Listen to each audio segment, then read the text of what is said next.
అందరికీ నమస్కారం. నేను శిరీష. ప్రస్తుతం మనతో పాటు ఉన్నారు ప్రముఖ ఆధ్యాత్మికవేత్త, జ్యోతిష్య పండితులు, త్రిపుర సుందరి పీఠం దైవాజ్ఞ రమా శర్మ గారు. గురుగారితో మాట్లాడదాం. నమస్కారం గురుగారు.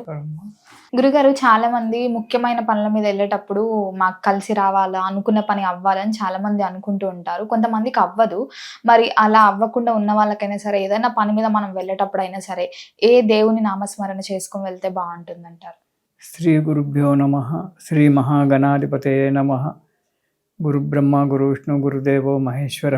గురు సాక్షాత్ పరబ్రహ్మ తస్మై శ్రీ గురవే నమ. అరుణాం కరుణాతరంగితాక్షిం ధృతపాశాంకుశ పుష్పబాణ చాపాం అనిమాల్విరయూరుతాం అయూకై అహమిత్యేవ విభావయేద్భవానీం. ఓం శ్రీమాత్రే నమ. అమ్మ, ప్రయాణాలు మనం చేస్తుంటాము. ప్రతి వారికి ఉంటుంది, నేను వెళ్ళిన పని సక్రమంగా కావాలి అని చెప్పి అనుకుంటాము. అలా మనం ప్రయాణం చేసి వెళ్ళేటప్పుడు మనకు నచ్చిన భగవంతుణ్ణి వేడుకోవాలి.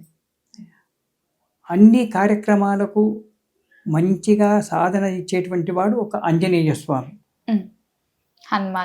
హనుమాన్.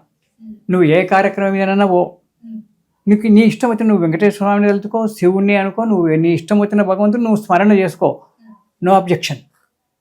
కాకపోతే ఆంజనేయ స్వామిని మనం కాలు బయట పెట్టే ముందు ఆంజనేయ స్వామిని ఆంజనేయం మహావీరం బ్రహ్మ విష్ణు శివాత్మకం అరుణార్క ప్రభం శాంతం రామదూతం నమామ్యహం అనేటువంటి ఒక మంత్రం కానీ, ఆంజనేయ స్వామికి సంబంధించినటువంటి ఒక మంత్రాలు ఏవైనా కానీ చదువుకొని, ముఖ్యంగా ఆంజనేయం మహావీరం బ్రహ్మ ఈ మంత్రం గనక చదువుకొని కాలు బయట పెట్టి మనం పోయినట్టయితే కార్యక్రమం చదువు. అయితే అన్ని మంత్రాలలో ఒకటే, నీకు ఇష్టమైతే చదువుకో. నేను శివుణ్ణి చదువుకున్నానంటే నేను ఆంజనేయ స్వామిని తలవకు, నువ్వు రోజు శివుణ్ణే తలుచుకో. కానీ ప్రయాణం చేసి గడప దాటి పాలు బయట పెట్టేటప్పుడు మాత్రం ఒక్కసారి ఆంజనేయం మహావీరం బ్రహ్మ విష్ణు శివాత్మక అని చెప్పి ఆంజనేయ స్వామిని తలుచుకొని కారు బయట పెట్టు. నీ యొక్క పనులు సుఖంగా నెరవేరుతాయి, సంతోషంగా ఇంటికి వస్తావు. ఆంజనేయ స్వామిని తలుచుకోవడం చాలా మంచి తల్లి.